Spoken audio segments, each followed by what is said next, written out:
Rebrand fam, welcome back to our podcast. This is episode 10.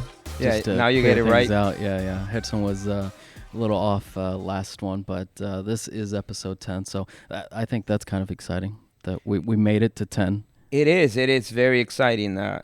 We don't have Andy here again. He's been busy with family, but it's great because we emphasize family. Yeah, that's a balance. So Javier Calderon here, Hedson Cardona, and then I'm actually going to let Hedson introduce our special guest because I really don't know you. So I know your first name, but I don't know your last name. So I'll let Hedson. You're going to like the last name. It has a ring to it. Yeah, so Ben Glenn. Ben Glenn? Really? There you go. What's your middle name? Hen? No, it's James. Yeah. Ben J. Are you Benjamin or Ben? Yeah, it's Benjamin. Could never spell it. Then I changed it down to Benji, and then there was that dog movie that came out. Are you serious? Yeah. So like growing up, you were Benji? Well, yeah, and then the dog, and then I'm like, just go to Ben. Yeah. But true story, though, I could never spell Benjamin. Wow. And so it was even spelt wrong on my driver's license. How are you? No, seriously. Then I got in trouble with TSA and all that jazz. Bro, so we're not talking like kindergarten. No, man. I don't even know. I had it How spelled did you spell it? Benjamin. Benjamin. I always wanted to dunk. I have dunked a couple times. Yeah.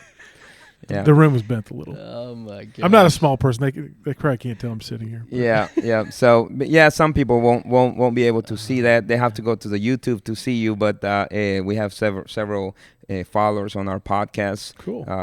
Apple, Spotify, everywhere you have a podcast. Our wives follow us. Yep. I think and maybe they listen to us. I don't know. My children, I still trying to convince my children to follow and listen. Maybe one day, maybe after we pass, they'll go back and listen. Most views are probably us just going back and making sure everything was good. So. Yeah, I re-listen to the podcast maybe once a day so they can. You're really selling this for me to be here. Yeah. Sacrificing my Saturday for those two followers. we leave it on repeat at night on Spotify. All night. We sleep to our own voices. Do you know what's actually really cool is that, and you said this, is that you are creating something that is going to last. You know, and you may not get the views or the hits right away, but then you go back in a year and be like, wait, where's all this coming from? Somebody heard about it, and then somebody told somebody, and so, you know, it's kind of cool how that happens. Yeah, we don't know. It was just a dream back in the day. It was just a conversation, and God's grace, you have been over here. This is our number 10. Number 10. So it's my favorite number. Number 10. I'm not even joking. Wow. Yeah. So you are. So when you were dunking, you had number 10 on your jersey? No, you know, just I love 10. It's just good. Yeah. I had 44, but, you know, that's just because the number they gave me. I didn't have a choice. So, Ben, you are the youth pastor here at Mercy Road, and that's how we met almost a year and a half. Yep. And it has been a blessing just to get to know you more and more, and your love and your passion for youth and what you do, and that's what inspired me, and that's kind of like why I told Javi we need to have Ben over here. Besides, we are boring, so we need someone to pump us, you know, that get us to 6 views. Yeah. Oh yes. So cool. So practically, this is what we do at a coffee shop.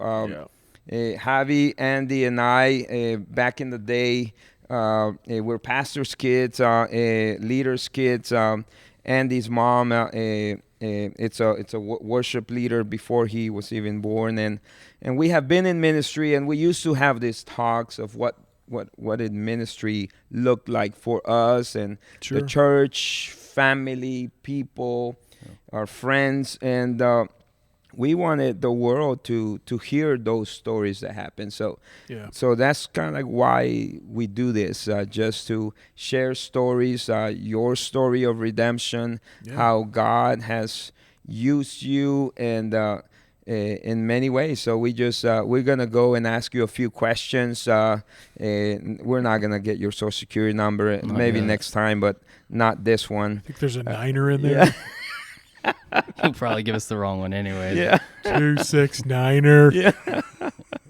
So your walk with Christ and your passion Yeah. and your difficulties in life, and perhaps I tell people, perhaps our story might help one person that is going through that struggle right now. Yep. And we don't know how that would affect them. So tell us a little bit about your conversion, your growing up. Were you always a Christian or? No, not at all. I was a heathen. Yeah. So back on my introduction, youth pastor, I've been here for 3 years. I did not go to school for this. The senior pastor, Josh Hoosman, actually was my intern when he was 19. Never did any work. It's so funny, because now he's my boss, and there'll be times where he's got to, teach me something, and I'll be like, he's trying to pat it down. Yeah. I'm like, nah, just tell me, dude. Yeah. I'm so proud of you, man. Yeah. Awesome. But my actual job, or what I've done for a long time, I'm a speaker and an artist, and travel all over the world and stand on stages and share my message and my story. And I started that when I was 19, and I had 25 years straight, and then COVID hit, and then all my shows got canceled, and it was really God's just hand that I was interviewing for a part-time role here. I didn't have anything to do with COVID. Wow. When you interview at Mercy Road Church, it's literally you got to go through 5 interviews. I'm like, I know you guys, but I had to interview with all these guys, and the day I got hired, 2 days later, we were in quarantine, and all of my shows started to cancel. And I'm like, well, God kind of had this figured out, So you started looking for this part-time job before you knew you should. I actually wasn't even looking for this. Okay. I went out. Josh and I were grabbing dinner one night, and we were just kind of hanging out, connecting. And he's just like, "Hey, we've got a young guy here who's super dynamic. Right out of college, though, he could really use some help." Okay. And with a lot of the transitions that they had here at the youth department, they went from a very thriving 100+ student ministry to, I think we had 10 kids. Wow. And so, and I have 2 teenage daughters, and I really wanted to get them engaged. Being the kids of a speaker, they're always backstage in the green room hanging out, but never with other students and community. Okay. And I was like, man, I got to get my kids, that opportunity to experience what I experienced with Fellowship of Christian Athletes in different ministries. And this was a great opportunity. And so I talked to my wife, and we kind of said, hey, let's give it a shot. We're always looking for new opportunities, new stories, and then it just happened to work out that COVID hit, and then all my calendar just got cleared out. Wow. And so my first year I was part-time. I went back to school, which is crazy, and I'll talk a little bit about that too.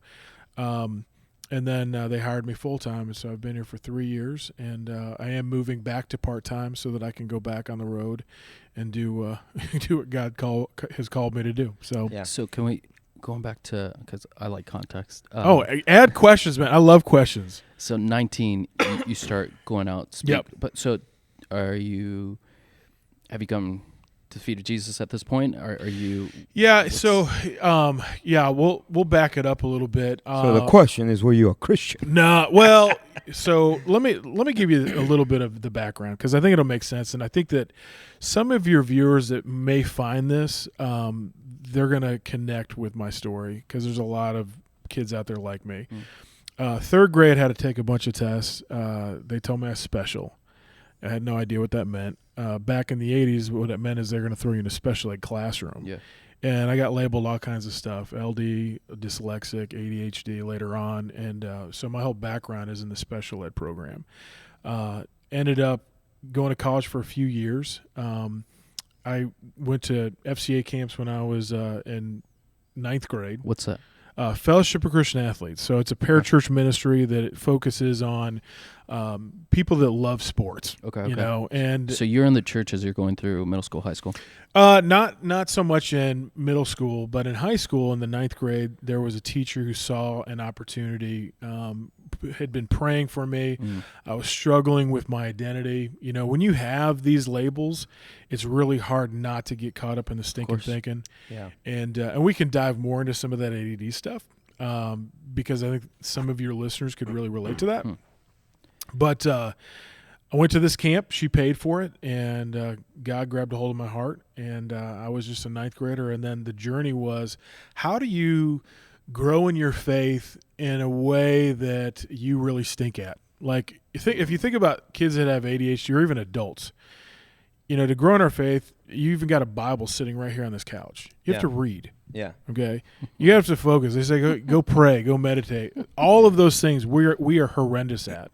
And so there was a lot of that up and down yo-yoing of trying to figure out, how do I fall more in love with Jesus in ways that are maybe unconventional. Yeah. And not get caught up with the shame element of it when you kind of struggle. And so I've really kind of, part of my shows, I would talk a lot about that. But I also do a lot of school assemblies, a lot of corporate stuff. So those are a little bit different. Okay. But when I did start in the when I was 19, most of my stuff was in a church setting. Okay. So I was getting booked for all kinds of camps and crazy, weird, goofy gigs, What are your parents thinking throughout? Like, are your parents Christians? Are they going to church? No, because not at you all. said no. No, so my mom now is, my mom's amazing. She loves Jesus, and that happened a little bit later on. I come from a broken home. My parents are divorced, okay. and so I don't know what my dad's thinking. I'm still working on that guy.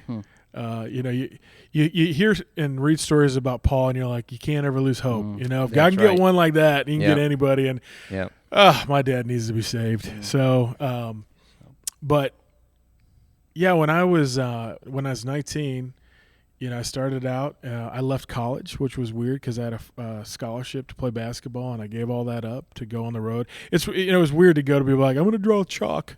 Yeah. And give it, school and go draw chalk. And they're like, what are you doing? I told you I was special.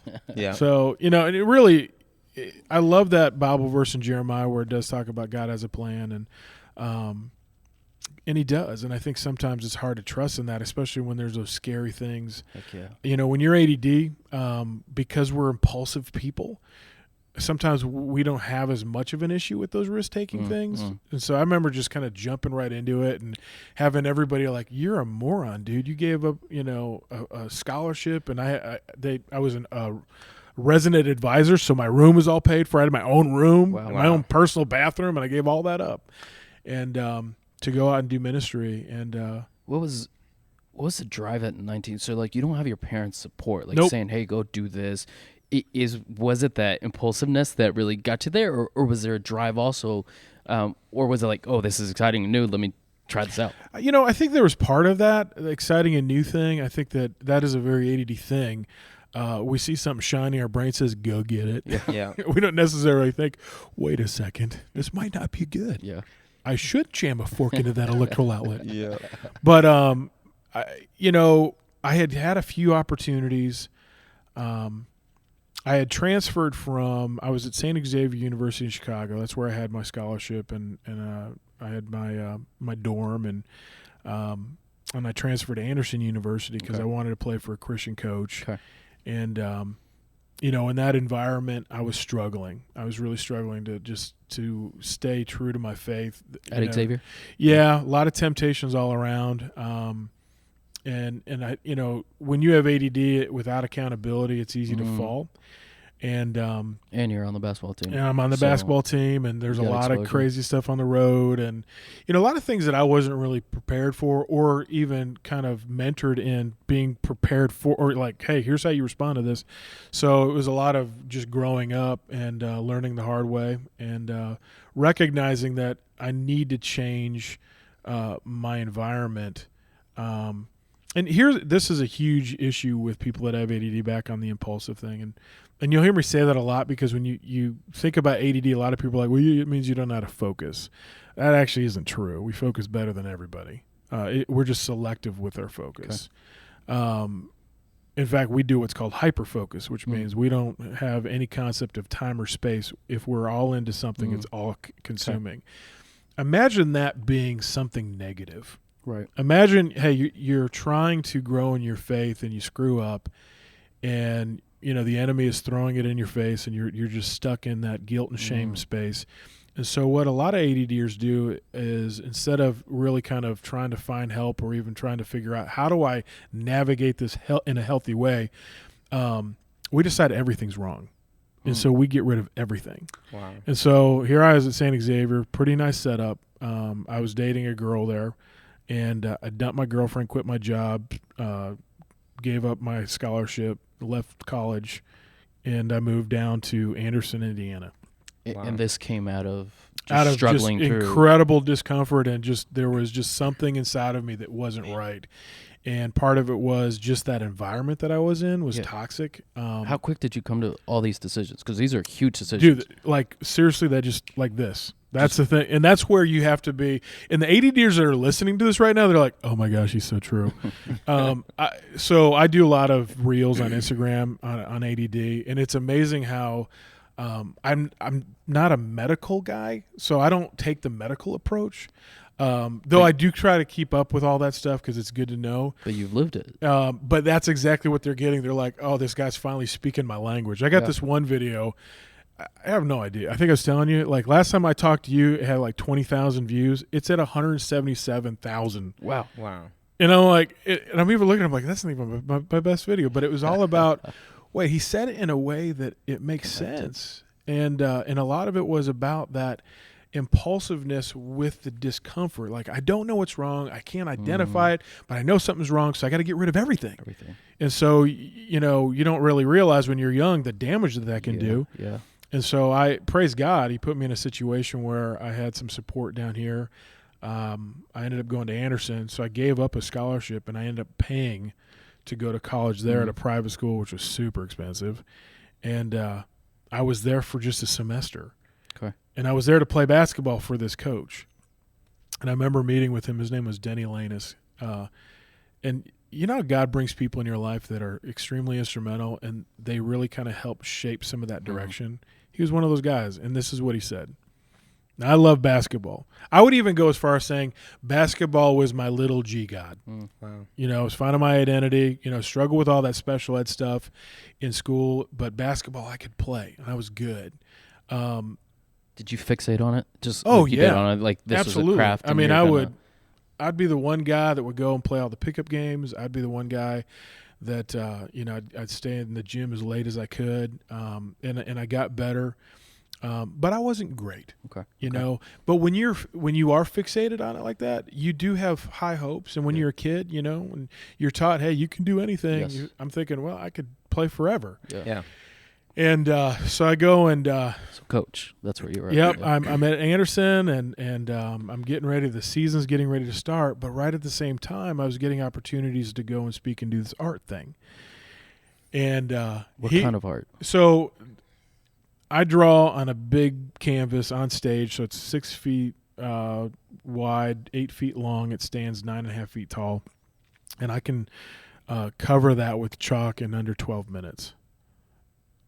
And it actually looks like something. Yeah, you got to see it. Yeah. It's beautiful. It's so when I was. This is why you're saying you're gonna leave to go. Yeah. Draw a chalk. So I'm like, I meet with this coach, and I'm like, I'm getting these opportunities, and it's at the point where I'm getting called to do like weekend retreats, and I'm missing school, and I'm missing classes, and I'm really at a pivotal point of,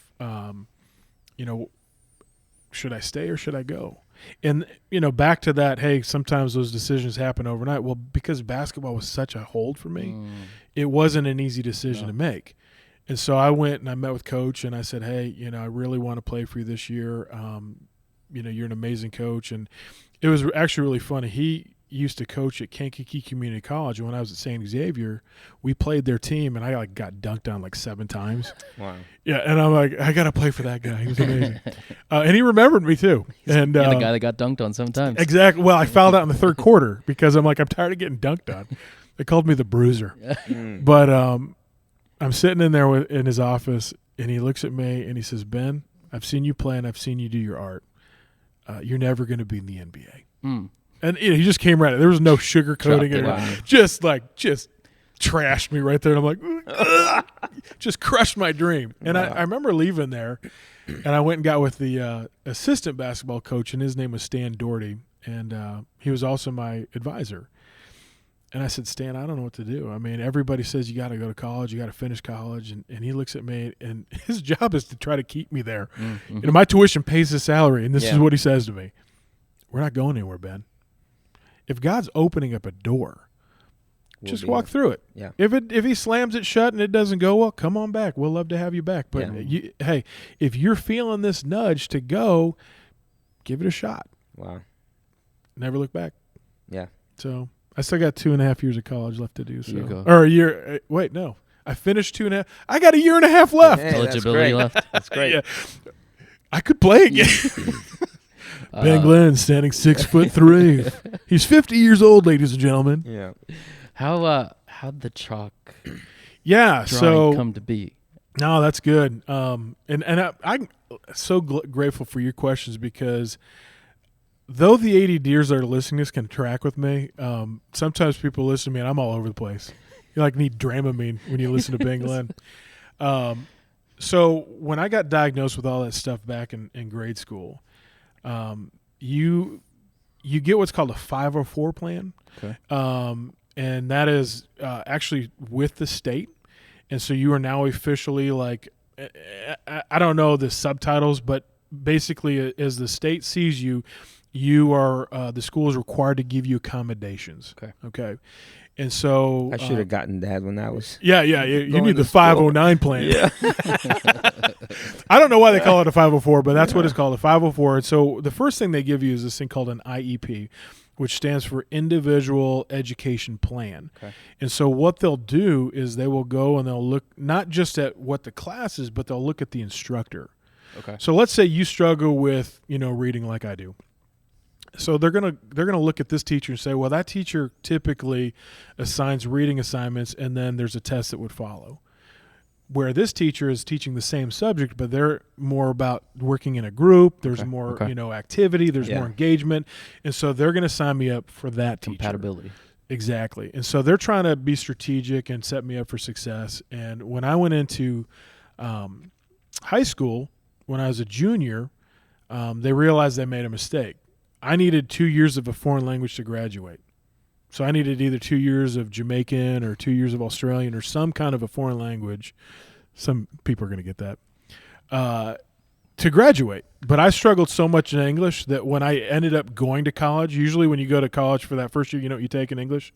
English 101, right? Yeah. They put me in English 99. It exists. I was the only person in that class from this country, right? And they're all trying to cheat off of me, and I'm like, I may look local, guys, but I am special. You're actually cheating off them. Oh, yeah. You're like, dude, do not cheat off of me. You will not succeed. They sent me to grammar first year in college. Grammar? They sent me to grammar. What is it? They sent you to grammar? Grammar, yeah, to learn English. And it's like, am I back in high school? Well, it was weird. I wish that they would have. I wish they would have pushed me and gave me a chance to take Spanish, because what I know, and I could be completely wrong, and you guys can correct me, is that phonically, Spanish, like it sounds the way that you spell it. Sure. Yeah. Where in English, it's a mess. It doesn't. Like, give you a great example. The word "the." Why is there an e there? It should be THU. The I was terrible in English. It was terrible. And so I was English 99, and then I don't know where we were going with this. How you got to chalk? Oh, yeah.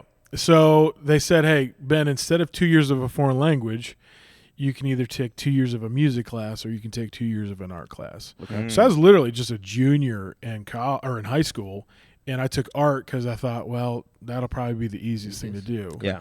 And I was actually really good at it. And You didn't know prior to this. No, well, here's the thing. I used to doodle in class, and I used to get yelled at.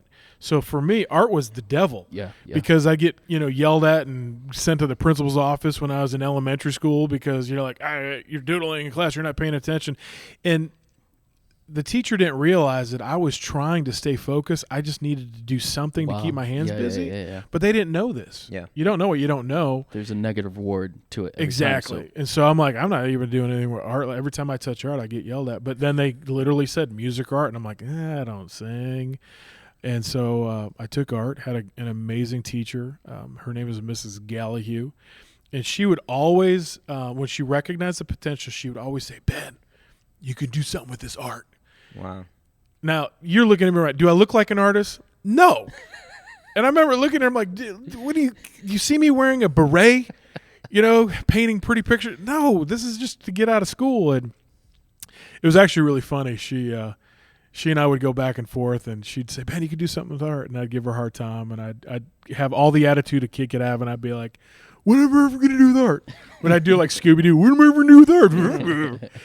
So she saw me do a show. I had no idea she was in the audience. And she came right up to me, and I'm like, oh, no. First thing she says is, what am I ever going to do with art? Oh, wow. So, yeah. But so that's where the art came, and I met a guy through the Fellowship of Christian Athletes who drew there.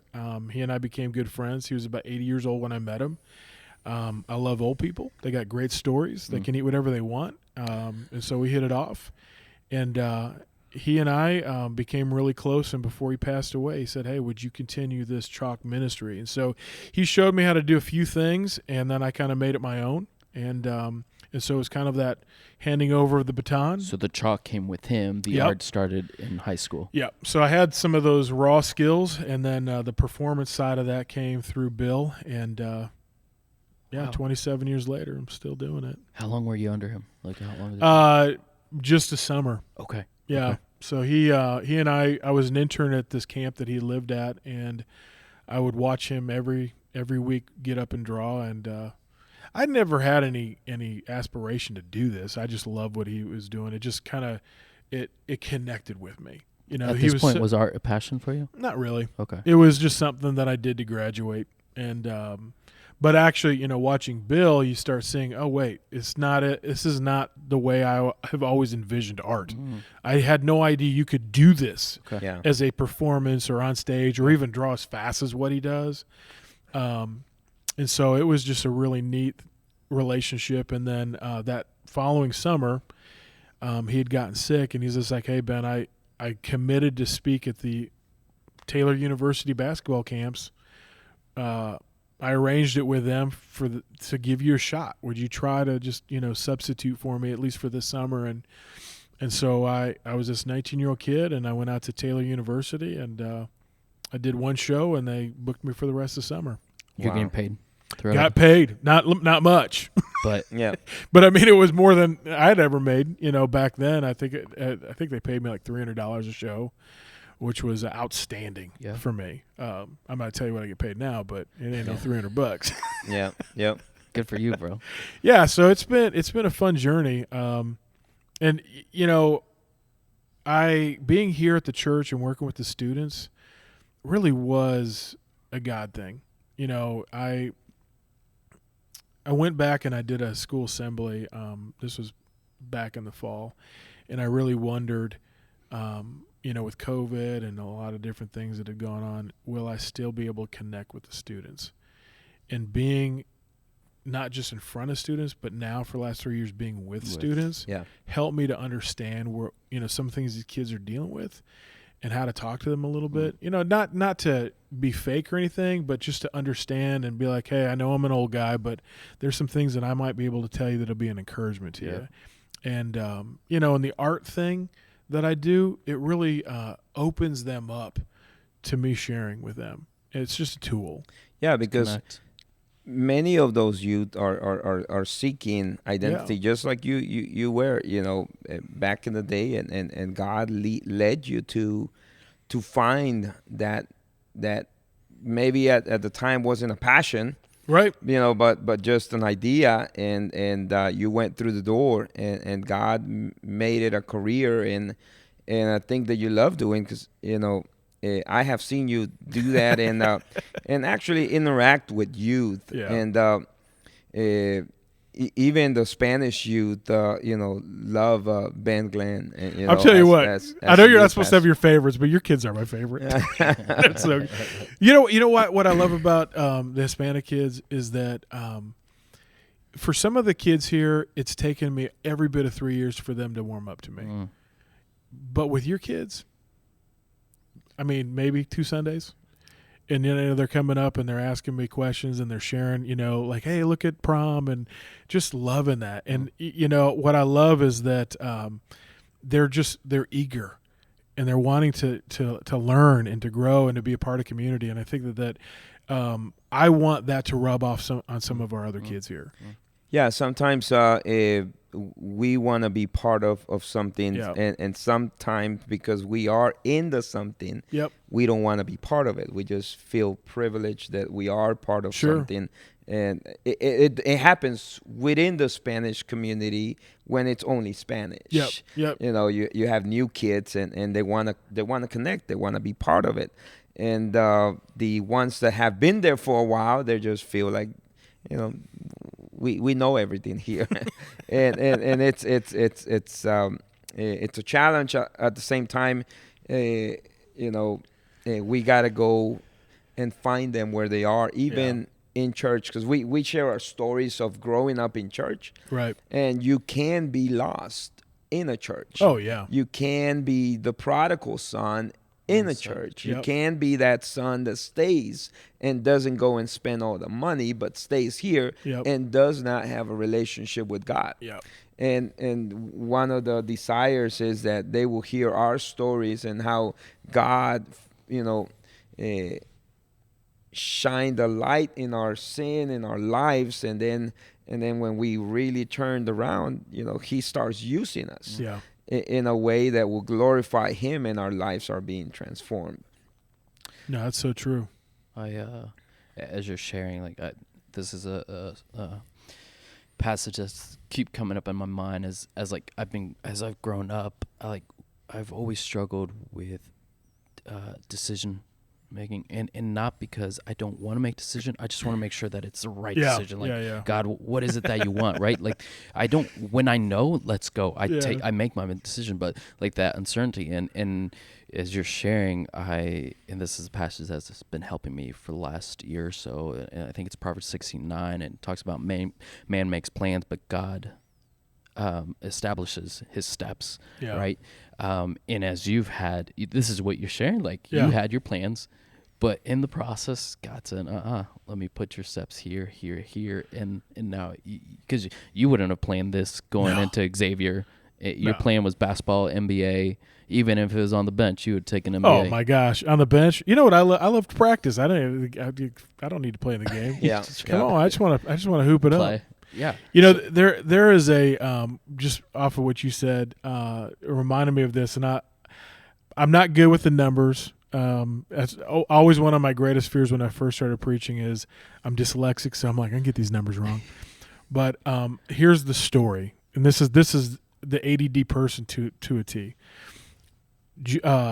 Jonathan, Saul's son, they're all hanging out, getting ready to fight the Philistines, and they're trying to figure out when should we go fight these guys, And what you read is that you got Saul, he's underneath this tree with this thing called an ephod or whatever, and it was something that they would pray, and it would help them, hear from God or whatever. And they're under there with the whole, army trying to figure out when do we go? And Jonathan, it just seems like he gets impatient, right? He's just like, you know what? I'm just going to go attack them. I'm going to take my sword bearer. We're going to go attack. And if God blesses us, we will be victorious. And if not, well, we'll be in heaven tonight. And I'm like, that is me I don't know what I'm doing, but I'm just going to go for this. And, that's how I was when I was younger.